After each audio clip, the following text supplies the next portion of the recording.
Greetings. It is a great privilege to be with you tonight. Have you ever read a story or watched a movie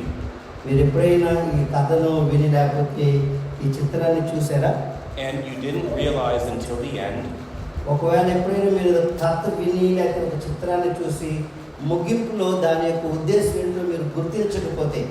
that something was missing from the whole story?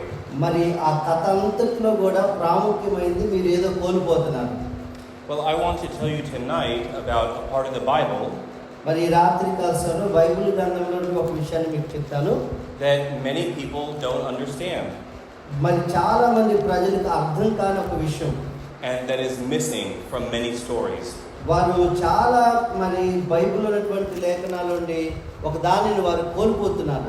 This is the heavenly court of God.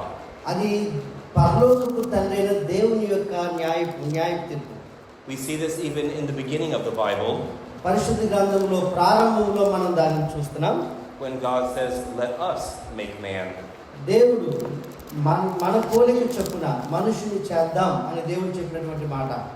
So let's begin by reading Psalm 82.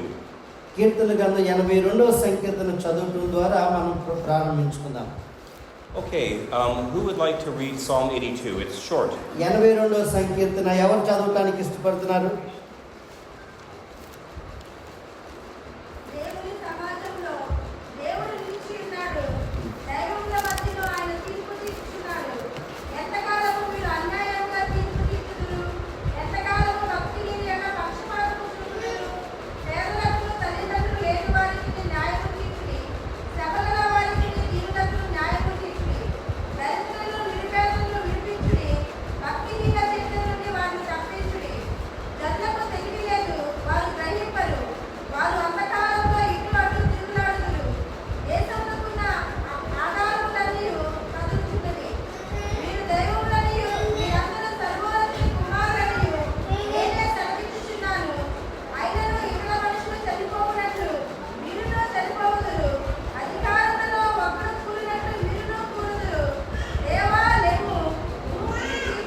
Amen. What is happening here in this psalm? It says in the Hebrew, God stood in the council of the gods.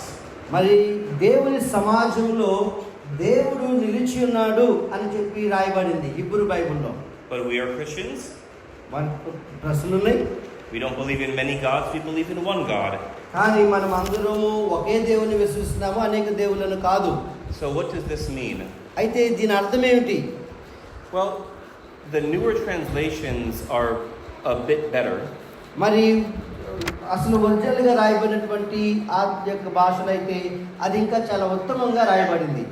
That God stood in the council of the heavenly beings or court.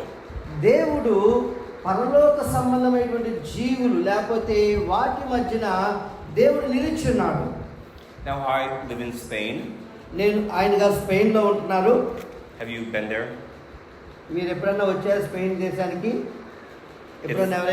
It's a beautiful country. I think the population of Spain is smaller than the population of Visakhapatnam.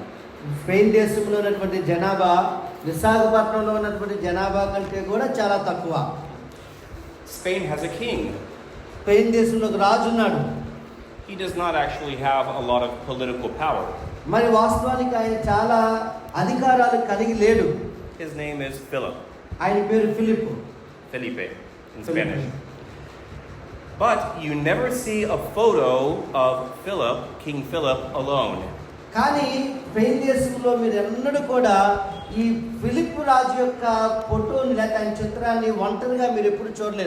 You always see him with other people around him.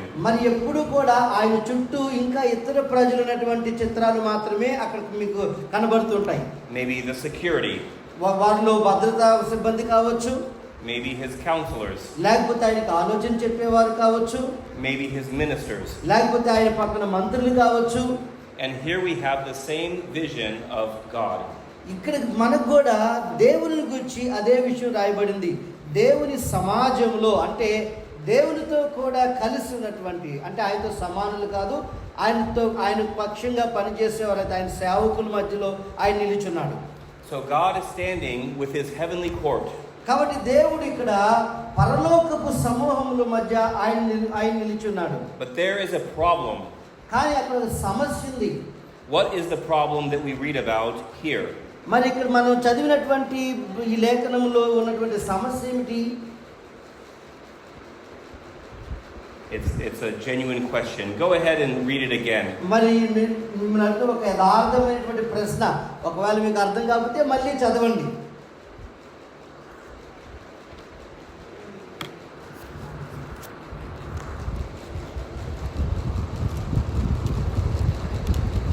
It is in verses 2 through 4. 2 నుండి 4 వచనాల్లో ఉంది. God has his ministers who are in charge of governing the earth. దేవుడు ఆయన సేవకులైనటువంటి వారిని భూమి మీద జాగ్రత్తగా పనిచేయనట్లుగా ఆయన నియమించాడు. However, some of them are not doing a good job. అయినప్పటికీ దేవుడు వారికి నియమించేటువంటి పనిని వారి భూమి మీద సక్రమంగా జరిగించట్లేదు. God is just. దేవుడు ఆయన నీతి కలిగిన వాడు. But some of the ministers are not doing justice. అయితే ఆయన ఎంత న్యాయవంతుడో ఆయన నియమించేటువంటి పనివారు అంత న్యాయముగా వారు పని చేయట్లేదు. Can we all read verse 4 together, please? 4 వచ్చిన అందరం కలిసి చదువుదామండి. In a loud voice. గట్టిగా చదువుదాం.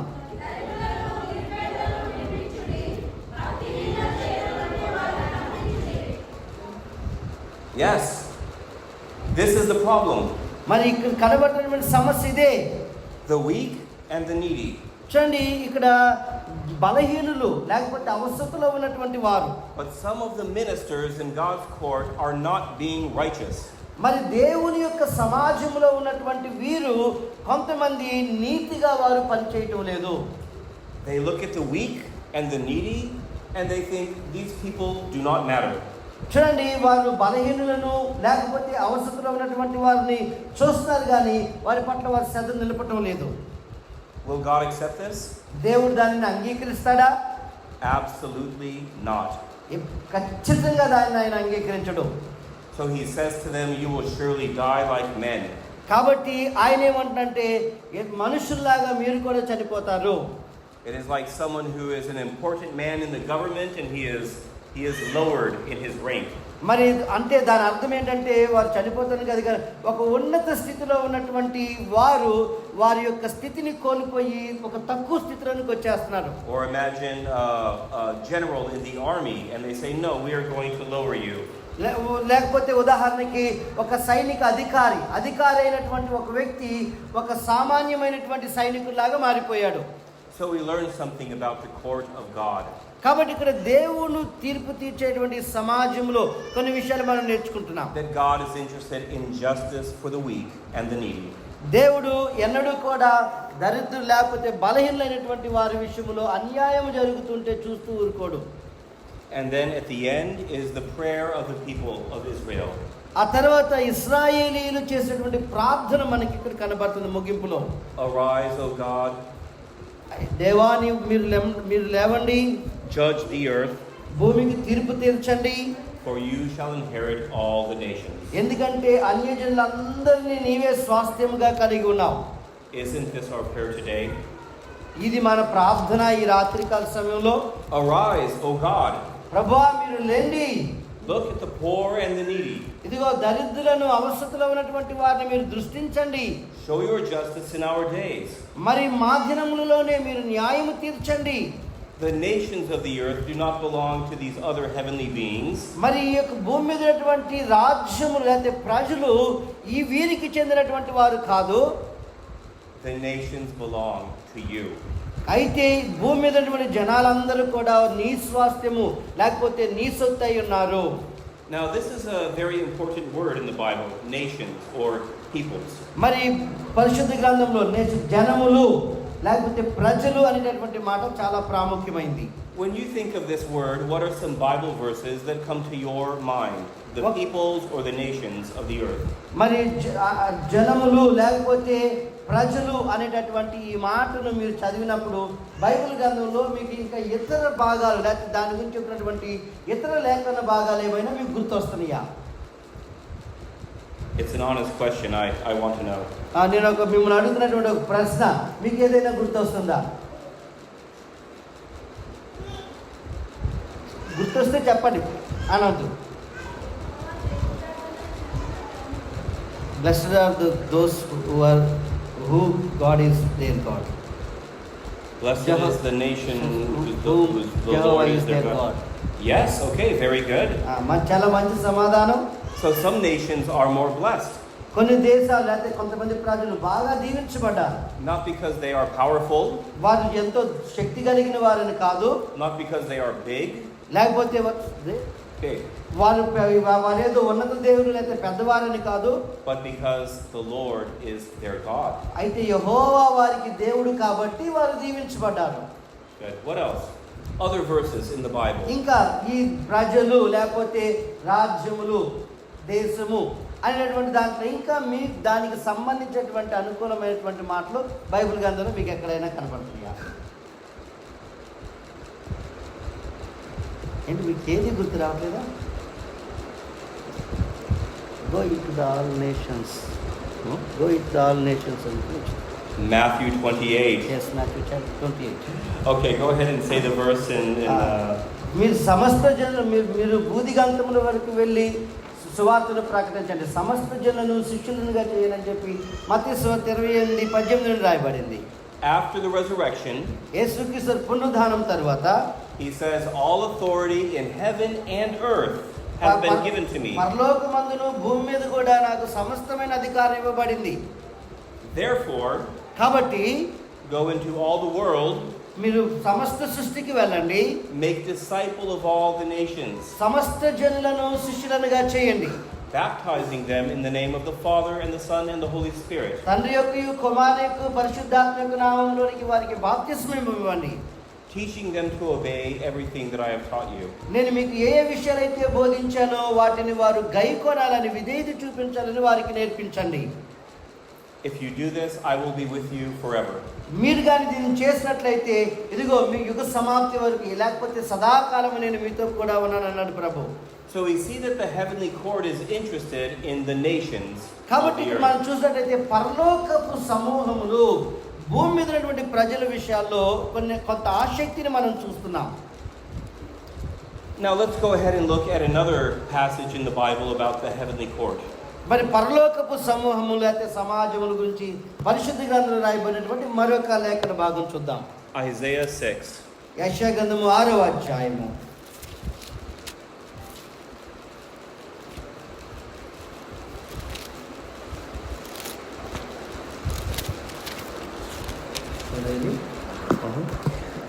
Isaiah was a man from an important family. యెషయా ఒక ప్రాముఖ్యమైనటువంటి కుటుంబం నుండి వచ్చినటువంటి వ్యక్తి. He was probably a relative of the king. మరి ఒక రాజు కుటుంబానికి చాలా దగ్గరగా అంటే రాజు కుటుంబీకుడు యెషయా. He lived about 900 years before Jesus Christ. యేసుక్రీస్తు వారి కంటే ముందుగా 900 సంవత్సరాల పూర్వము ఆయన జీవించాడు. He did not have a ministry that was solitary. He had a group of disciples around him. మరి ఆయనకి ఒక పరిచర్య కాదు కానీ ఆయనతో కొంత శిష్యుల సమూహం మాత్రం ఉంది. And he lived in Jerusalem. యెరూషలేములో ఆయన నివసించాడు. And one day he was at the worship, the regular worship at the temple. ఒక దినమున ఆయన ప్రతి ఆరాధనకు వెళ్తున్నట్లుగానే దేవుని మందిరములో ఆరాధించడానికి వెళ్ళాడు. Just like you are here at a regular evening for worship. మరి మీరందరూ వచ్చినట్లుగానే లేకపోతే సంఘంలో జరిగే క్రమమైనటువంటి కూడికలకి మీరు వచ్చినట్లుగా యెషయా కూడా ప్రతిదినం ఆరాధన చేసేటువంటి ఆరాధనకి వెళ్ళాడు. But he had a profound experience and a vision beyond the regular. కానీ ఆయనకు ఒక గంభీరమైనటువంటి ప్రత్యక్షత ముందెన్నడూ చూడని ఒక అతీతమైనటువంటి దేవుని దర్శనం కలిగింది. It's kind of like going to a play or going to the theater. అది ఎలాంటిదంటే ఒకవేళ ఒక సినిమా థియేటర్కి వెళ్తే అక్కడ ఎలా ఒక చిత్రం చూస్తాం అటువంటి ఒక చిత్రం అతను కనబడుతుంది. You see the story in the actors. కొన్నిసార్లు మనం అక్కడ ఉన్నటువంటి ప్రదర్శించేటువంటి ఆ కథలు మనం చూస్తాం సినిమాల్లో. but then maybe you talk with the people who made the movie. తర్వాత ఆ సినిమా ఎవరు తీశారు, లేకపోతే ఆ సినిమానికి వచ్చినటువంటి విషయాలు మన ఇతరులతో పంచుకుంటాం. And they say, here is the team that did the sound and the special effects. మరి అక్కడ ఆ సౌండ్ సిస్టమ్ ఉంది, లేకపోతే అక్కడ వస్తున్నటువంటి ఆ శబ్దాలు, ఆ యంత్రాంగం గురించి మాట్లాడతాం. And here is the woman who did all the amazing costumes. లేకపోతే అక్కడ ఉన్నటువంటి ఆ స్త్రీలు వారు చేసేటువంటి కొన్ని పనుల గురించి మాట్లాడుకుంటాం. And here is the director who made sure everybody was playing their part. మరి తర్వాత లేకపోతే డైరెక్టర్ ప్రతి వారు వారి యొక్క ఆ పాత్ర ఎలా పోషించేటట్లుగా అతను ప్రయాసపడ్డాడనే విషయాన్ని మాట్లాడుకుంటాం. And then you realize that you saw only a little part of what was really happening. కానీ మనం ఎప్పుడైతే దాంట్లో ఒక చిన్న సంఘటన నిజంగా జరగటం అనేది మనం గమనిస్తామో, This was the experience of Isaiah at the temple. మరి అటువంటి ఒక సంఘటన ఇక్కడ యెషయా జీవితంలో కలుగుతుంది. This is the story of how the Lord called Isaiah to be a prophet. మరి యెషయాను ఒక ప్రవక్తగా ఉండడానికి దేవుడు యెషయాను ఎలా పిలిచాడో ఆ విషయం అక్కడ రాయబడింది. Okay, so I need a volunteer to read Isaiah 6. యెషయా గ్రంథం 6వ అధ్యాయం దయచేసి ఒకరు చదవండి. And we're going to read 1 through 7. 1 నుండి 7 వచనాల వరకు చదువుదాం.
This is the word of the Lord.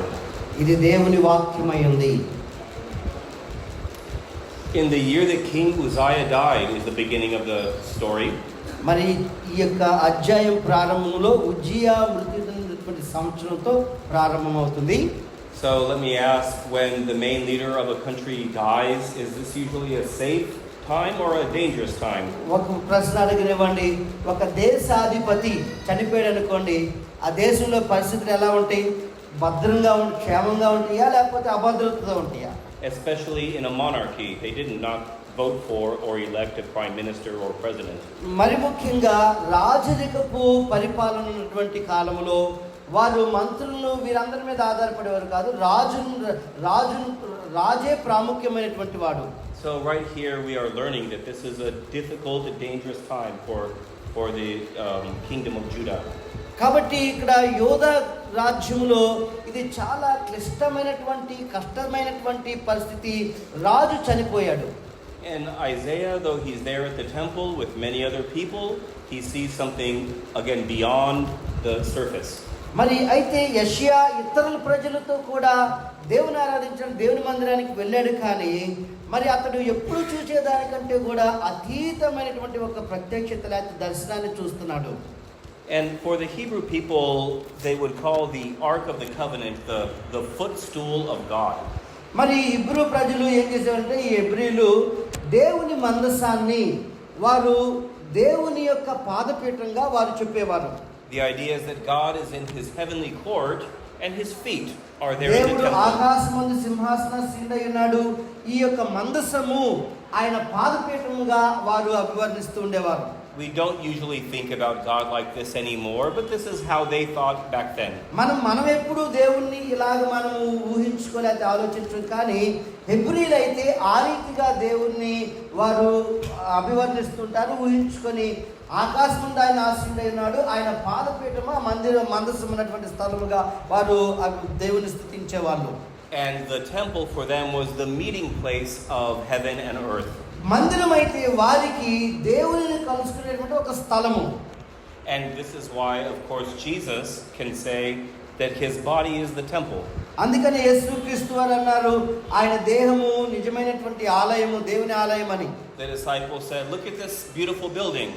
శిష్యులు అన్నారు కదా ఈ అద్భుతమైనటువంటి కట్టడాలను చూడండి అని ప్రభుతో చెప్పారు. And he taught them that the real meeting of heaven and earth is his own body. అయితే శిష్యులకి యేసుక్రీస్తు నిజమైనటువంటి అర్థం చెప్తూ మరి నిజమైనటువంటి మందిరం అంటే ఏమిటి, అది ఆయన దేహం అనే విషయాన్ని వారికి బోధించాడు. But let's go back to Isaiah 6. 6వ అధ్యాయంలోనికి మరలా మనం వద్దాం. So he sees God upon his throne. దేవుడు సింహాసనాసీనుడైనట్టు యెషయా చూస్తున్నాడు. In the Bible, what is the normal response of a person when they see God? మరి పరిశుద్ధ గ్రంథములో ఒక వ్యక్తి దేవుని చూసినప్పుడు అతని కలుగుతున్నటువంటి ఒక స్పందన దేవుని చూసినప్పుడు ఎలా ఉండేది? పరిశుద్ధ గ్రంథంలో ఒక వ్యక్తి దేవుని చూసినప్పుడు అతను ఎలా స్పందించాడు?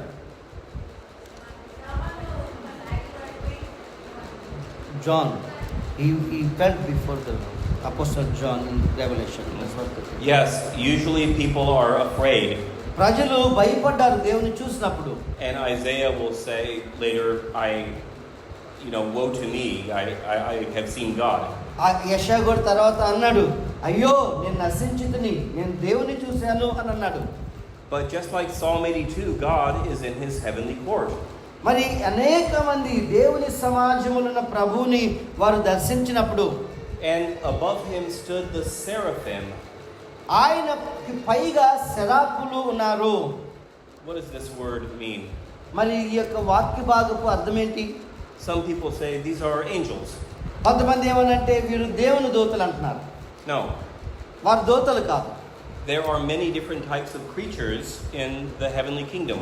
పరలోక రాజ్యములో అనేక రకాలైనటువంటి జీవులు, వివిధ రకాలైనటువంటి జీవులు ఉన్నాయి. Just like God has made many type of creatures for the earthly kingdom, భూమి మీద దేవుడు అనేక రకాలైనటువంటి జీవజాతులను ఎలాగైతే సృష్టించాడో there are many creatures in the heavenly kingdom. పరలోక రాజ్యంలో కూడా దేవుడు అనేకమైనటువంటి జీవజాతులను ఆయన కలుగజేశాడు. Seraphim, cherubim, సెరాపులు, కెరూబులు, angels, archangels, లేకపోతే దూతలు, ప్రధాన దూతలు, the Elohim and the sons of God. Elohim అంటే దేవుని కుమారులు అని చెప్పబడినటువంటి వారు. Powers, principalities, thrones. అధికారులు, లేకపోతే ఆకాశ మండలం ఉన్నటువంటి సమూహాలు. Angel is just a Greek word. Angel దూత అనేటటువంటి పదము అదొక గ్రీకు పదం. It means a messenger. అంటే వార్తాహరుడు, ఒక వార్తను మోసుకొని వెళ్ళేటటువంటి వాడు. In the Bible, it can be spiritual or it can be a regular job that a person does. మరి పరిశుద్ధ గ్రంథంలో అది ఆత్మ సంబంధముగా అయినా కావచ్చు, లేకపోతే ఒక వ్యక్తి ఒక వార్తను మోసుకొని వెళ్ళినటువంటి వాడైనా కూడా కావచ్చు. But today, our friend Isaiah has seen the seraphim. కానీ ఇప్పుడు మన స్నేహితుడు యెషయా గారు అయితే మాత్రం సెరాపులను చూస్తూ ఉన్నాడు. So they have 6 wings. వారికి 6 రెక్కలు ఉన్నాయట ఒక్కొక్కరికి. That's not the perfect heavenly number. అది మరి పరలోకంలో ఎంత కరెక్ట్ గా వారి సంఖ్య ఉందో తెలియదు కానీ that would be 7. 7 సెరాపులు అయ్యుండొచ్చు. But 6 is the number of humans. అయితే 6వ సంఖ్య అనేటువంటిది మనుషునికి ఉపయోగించబడినటువంటి సందర్భాలు చూస్తాం. Who are the most beautiful thing in the material creation. దేవుడు సృష్టించినటువంటి ఈ పదార్థ సంబంధమైనటువంటి సృష్టిలో మనము 6 దినాలు దేవుడు సృష్టిని ఎలా చేశాడో మనం చూసాం. And so the seraphim are the most beautiful thing in the celestial kingdom. కాబట్టి ఈ యొక్క మరి ప్రకాశమైనటువంటి ఆ రాజ్యంలో ఈ యొక్క సెరాపులు అనేటువంటి వారు అద్భుతమైన దేవుని సృష్టి అయి ఉన్నారు. With 2 wings he covers his face. మరి 2 రెక్కలతో వారు తమ ముఖాన్ని కప్పుకున్నారు. In your culture, do you ever cover your face? మీ యొక్క సంస్కృతిలో ఎప్పుడైనా మీరు అలా ముఖాన్ని కప్పుకున్నటువంటి సందర్భం లేకపోతే అటువంటి ఆచారం ఎవరికైనా ఉందా? in marriage, in wedding, they cover the brides with a veil. with veil. Yes. Very good. So why? Okay, చాలా మంచిది. కానీ ఎందుకు అలా కప్పుతారు? Because she is so glorious that you cannot see her. ఎందుకంటే ఆమె చాలా మహిమాన్వితమైనటువంటిది, ఆ ముఖాన్ని మీరు చూడలేరు. And our Lord is so glorious that the seraphim cannot look at them. మరి మన ప్రభు చాలా మహిమాన్వితుడు. ఈ శరాపులు ఆయనను చూడలేకపోతున్నారు. Also, it is a sign of humility. అంతేకాదు అది తగ్గింపు యొక్క సూచన కూడా. In many cultures, if somebody of great importance comes into the room, people will stand up. మరి కొన్ని చాలా సంస్కృతుల్లో మనం చూసేది ఏంటంటే, ఎవరైనా ఒక ప్రాముఖ్యమైన వ్యక్తి లేకపోతే ఒక గొప్ప వ్యక్తి వచ్చారనుకోండి, ప్రజలు వెంటనే లేచి నిలబడతారు. అది వారి సంస్కృతి. In the Anglican liturgy, we stand up when we read the gospel. మరి ఆంగ్లికన్ సంఘాలలో సువార్త పట్టణం అనేటువంటిది ఒకటి ఉంటుంది. సువార్తలోని లేఖన భాగం చదివినప్పుడు సంఘం అంతా లేచి నిలబడతారు మందిరంలో. If you're reading from the Old Testament or the epistles, you don't have to stand up. మరి పాత నిబంధన గ్రంథంలో నుండి కానివ్వండి, లేకపోతే కొత్త నిబంధన పత్రికల్లో చదివినప్పుడు వారు లేచి నిలబడరు. So this is a sign of respect. అంటే ఇది దేనికి సాదృశ్యంగా ఉందంటే, ప్రభు గురించినటువంటి లేఖన భాగాన్ని సువార్తను చదువుతున్నప్పుడు లేచి నిలబడటం ఒక గౌరవ సూచకం. And they cannot look at the glory of God. వారు శరాపులు దేవుని మహిమను చూడలేకపోతున్నారు. With two he covered his face, and with two he covered his feet. రెండు రెక్కలతో వారు ముఖాన్ని కప్పుకున్నారు, రెండు రెక్కలతో కాళ్ళను కప్పుకున్నారు. What do feet represent? అది దేనికి సాదృశ్యంగా కనబడుతుంది? In the Hebrew culture, feet were not very pleasant. Not very Pleasant. Hebrew కల్చర్లో మన సంస్కృతి చూసినట్లయితే పాదాలు అనేవి అంతా లేకపోతే వాటిని మంచిగా ఉపయోగించేటటువంటి సందర్భం కాదది. Do you remember a time when somebody wanted to wash people's feet? మరి మనం చూస్తాం, ఎవరైనా పాదాలు కడుగుతున్నారు అని అంటే, Of course, this is the night of Holy Thursday. The night of Holy Thursday when Jesus. మరి యేసుక్రీస్తు వారు ఆయన అప్పగించబడటానికి ఆ అప్పగించబడినటువంటి రాత్రి ఆయన శిష్యుల పాదాలను కడిగారు. And Peter said, "You cannot wash my feet." అప్పుడు పేతురు అన్నాడు కదా, నా పాదాలను నువ్వు కడగకూడదు. That is for the low people. ఎందుకంటే అవి చాలా తక్కువ స్థానం కలిగినటువంటి ప్రజలకి ఇవ్వబడినటువంటిది. అది That is for the slaves. అది ఒక రకంగా బానిసలు చేసేటటువంటి పని అది. So they covered their feet. కాబట్టి ఇక్కడ శరాపులు రెండు రెక్కలతో తమ పాదాలను కప్పుకుంటున్నారు. And then with two wings they flew. రెండు రెక్కలతో వాళ్ళు ఎగురుతూ ఉన్నారు. They were active. వారు పని చేస్తున్నారు. They had work to do. వారు చేయటానికి ఒక పని ఉంది వారి దగ్గర. And what is the work? What are the seraphim there for? వారు అసలు శరాపులు ఎందుకున్నారు? వారు ఏం చేస్తున్నారు? Well, they first of all call to one another and they say, "Holy, holy, holy is the Lord of hosts." ఈ శరాపులు ఒకరితో ఒకరు ఏం చెప్తున్నారంటే, పరిశుద్ధుడు పరిశుద్ధుడు పరిశుద్ధుడు, సైన్యముల అధిపతి యెహోవా పరిశుద్ధుడని మాట్లాడుతున్నారు. The whole earth is full of his glory, which you said already.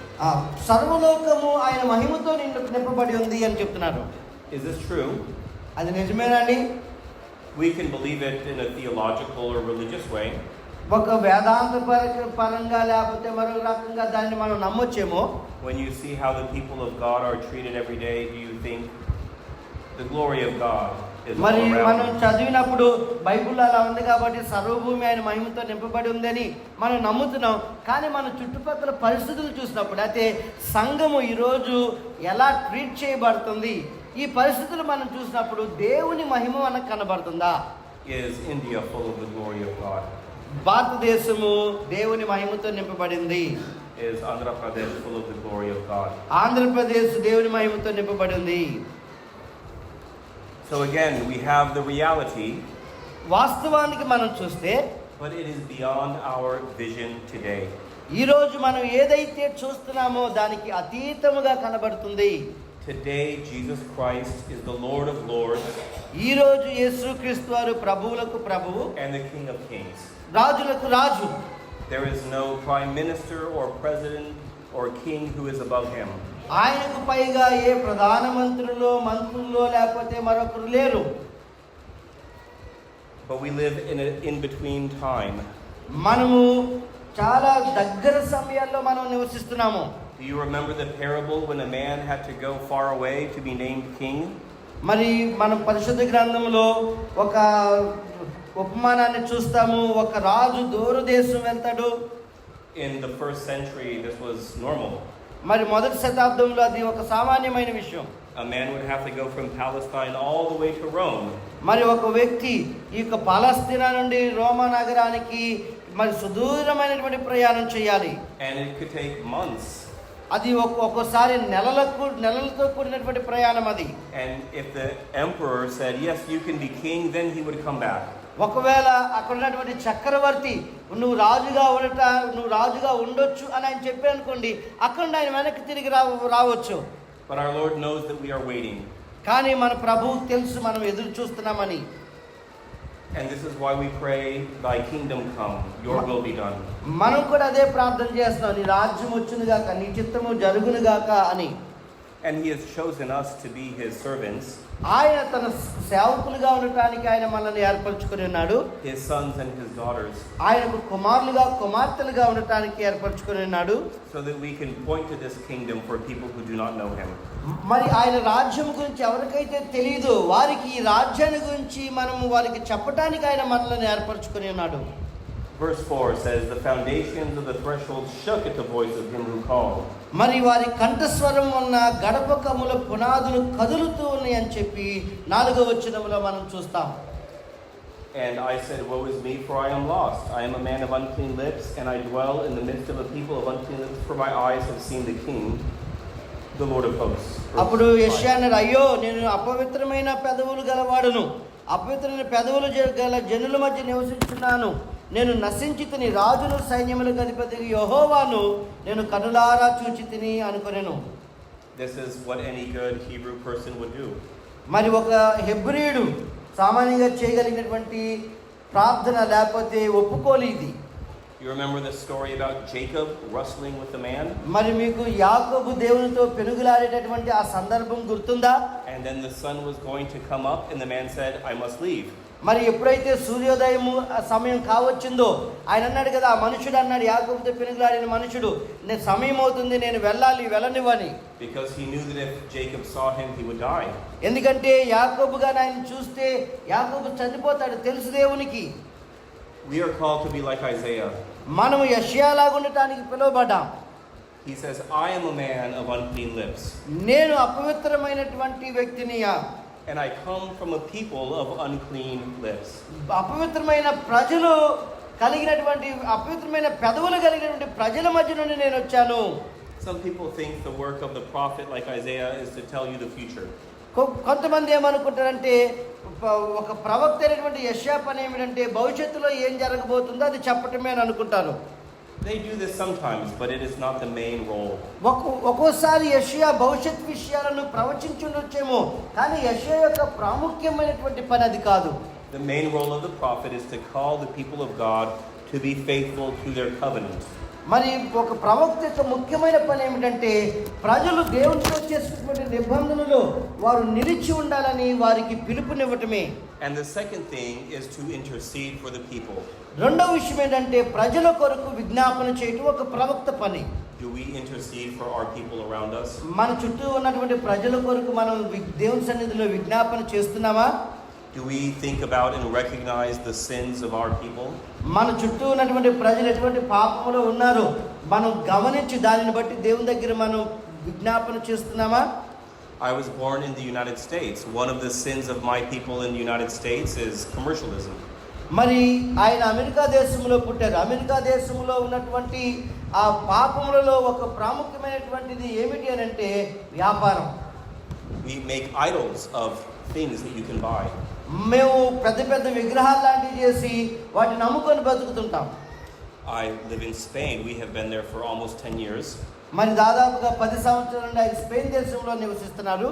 And my mother's family originally is from that country. మరి ఆమె గారి తల్లి యొక్క మరి స్థానికంగా ఆ ప్రాంతానికి చెందినటువంటి వారే. One of the sins of the Spanish people is vanity. మరి స్పానిష్ ప్రజల్లో ఉన్నటువంటి ఒక ముఖ్యమైనటువంటి పాపం ఏంటంటే అంత వ్యర్థం అనుకుంటారు వాళ్ళు. To always look very, very handsome or very beautiful. వాళ్ళు చాలా అందమైనటువంటి వాళ్ళు, సుందరంగా కనబడతారు. And they spend enormous amounts of money on surgery and their hair and makeup. It's amazing.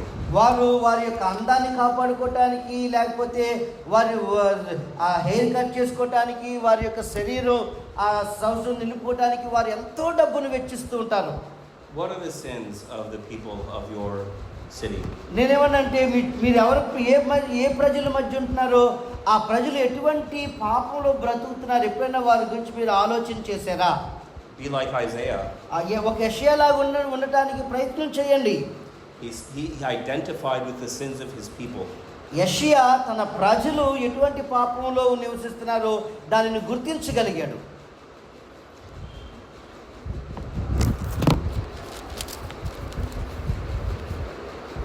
And then, verse 6, then one of the seraphim flew to me, having in his hand a burning coal that he had taken with tongs from the altar. అప్పుడు ఆ శరాపులలో ఒకడు తాను బలిపీఠం మీద నుండి కారుతో తీసిన నిప్పును చేత పట్టుకొని నా ఎదుకు ఎగిరి వచ్చి, and he touched my mouth and said, behold, this has touched your lips, your guilt is taken away and your sin atoned for. నా నోటికి దానిని తగిలించి, ఇది నీ పెదవులకు తగిలిన గనుక నీ పాపమునకు ప్రాయశ్చిత్తమాయెను, నీ దోషము తొలగిపోయెను అనెను. So we learn two things here about the heavenly court. మరి పరలోకపు సమాజములో రెండు విషయాలను మనం నేర్చుకుంటున్నాం. We learned in Psalm 82 that it is about justice. మరి 82వ సంకీర్తనలో మనం చూసాం దేవుడు నీతి కలిగిన వాడు, న్యాయము జరిగించేవాడని. And we learned that someday God will inherit all the nations. ఒకనొక దినం రాబోతుంది, అప్పుడు దేవుడు భూమి మీద నుండి జనములన్నిటిని కూడా ఆయన తనకు స్వాస్థ్యముగా చేసుకుంటాడు. And in this chapter we find that it is about the mission. మరి కానీ ఈ యెషయా గ్రంథం 6వ అధ్యాయంలో ఒక దేవుని పని వారు చేస్తున్నట్లుగా మనం గమనిస్తున్నాం. Because the Lord will ask the question, who will go for us? ఎందుకంటే దేవుడు ఒక దినం అడుగుతాడు, నా కోసం ఎవరు వెళ్తారు? You can think of the prime minister who has a complicated project. మరి లేకపోతే ఒక క్లిష్టమైనటువంటి పని కలిగినటువంటి ప్రైమ్ మినిస్టర్ అడుగుతాడు దేవుడు. And he says, who are we going to put in charge of this? లేకపోతే ఈ పని కొరకు నేను ఎవరిని నియమించాలని అడుగుతాడు దేవుడు. And this is what we have here. The Lord is asking the seraphim, his counselors, who will be in charge of this project? మరి ఈ ముఖ్యమైనటువంటి పనిని ఎవరు బాధ్యత తీసుకుంటారు, ఎవరు వెళ్తారని చెప్పి దేవుడు ఆ శరాపులలో వారిని అడుగుతున్నాడు. So the heavenly court is about the mission of God on earth. దేవుడు కలుగు చేసినటువంటి ఆ దేవుని సమాజంలో ఉన్నటువంటిది ఏంటంటే దేవుని పని భూమి మీద జరిగించడానికి ఆయన ఎవరు అని ఎదురు చూస్తున్నాడు. But the heavenly court is also about forgiveness. కానీ ఇక్కడ ఈ యొక్క పరలోకపు సమూహం ఏం చేస్తుందంటే వారు పాప క్షమాపణ గురించి వారు పనిచేస్తున్నారు. Isaiah did not feel he could do this project because he had unclean lips. మరి యెషయా అయితే దేవుని నియమించి పని చేయలేడు, ఎందుకంటే యెషయా పెదవులు అపవిత్రంగా ఉన్నాయి. And the seraphim didn't say, don't worry, it's no problem. అయితే ఈ శరాపు వచ్చి ఏం పర్వాలేదు, సమస్య ఏం లేదు అని చెప్పలేదు. He took one of those burning coals from the altar. మరి బలిపీఠం నుండి ఆ కారుతో తీసినటువంటి నిప్పును ఒక దాని చేత పట్టుకున్నాడు. And he touched it to the lips. అది అతని పెదవులకు తగిలించాడు. Saying, your lips are pure now. ఇప్పుడు నీ పెదాలు శుద్ధీకరించబడి. Before you were not able to announce the word of God to this people. ఈ ముందుసారి నీవు ఈ ప్రజలకి దేవుని వాక్యాన్ని ప్రకటించలేకపోయావు. But now by the mercy of God you are able. కానీ ఇప్పుడు దేవుని కనికరాన్ని బట్టి నువ్వు శుద్ధీకరించబడ్డావు కాబట్టి నువ్వు దేవుని వాక్యాన్ని నీ ప్రజలకు అందించడానికి నువ్వు యోగ్యుడివి. And then later Isaiah, he will say, I will go.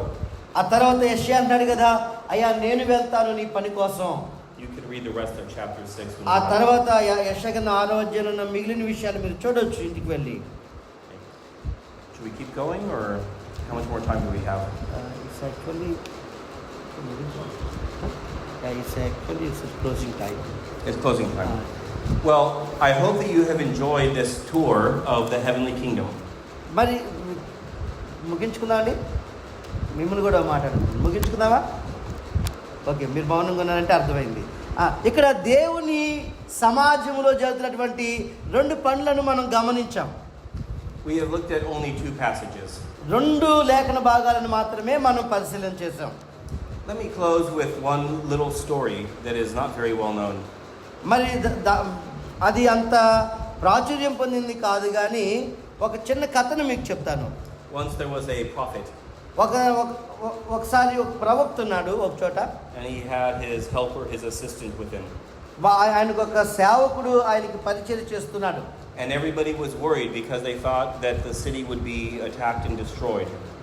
ఆ పట్టణంలో ఉన్నటువంటి వారందరూ కూడా భయపడుతున్నారు, ఆ పట్టణము శత్రువుల చేత కొలపెట్టబడిద్దేమో అన్నట్టుగా.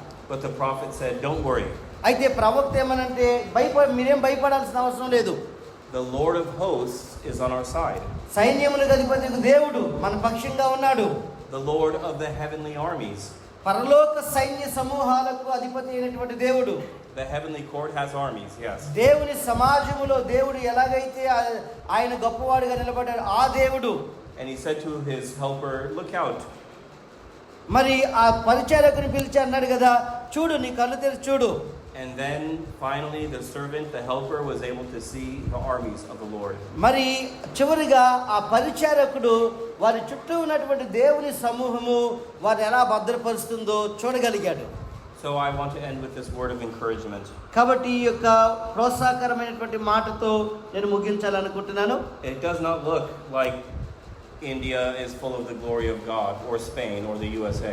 మరి నేను చెప్తున్నట్లుగా భారతదేశం అంతా దేవుని మహిమతో నింపబడి ఉండకపోవచ్చు.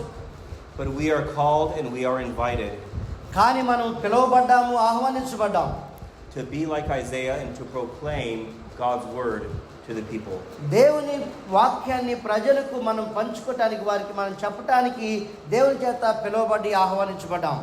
And to know that we are surrounded by angels and archangels. అంతేకాదు మన చుట్టూ ప్రధాన దూతలు, దేవుని దూతలు మన చుట్టూ వారు ఆవరించబడి ఉన్నారు. God has his plan. దేవుడు తన ప్రణాళికను కలిగి ఉన్నాడు. Sometimes we don't understand it. కొన్నిసార్లు దానిని మనం అర్థం చేసుకోలేకపోవచ్చు. With the psalmist we say, "How long, O God, will you abandon us?" మరి 82వ సంకీర్తనలో మనం చూసినట్లుగా అయ్యా ఇంకా ఎంతకాలము అని మనం అడగొచ్చు.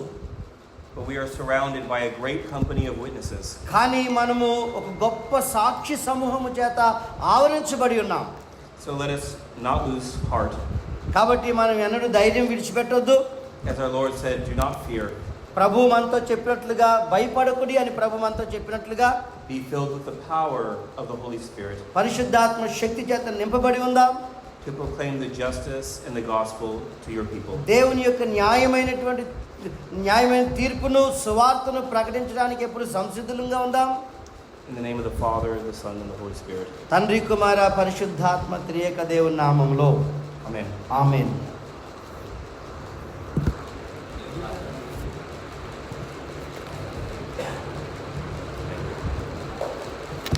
ప్రార్థన.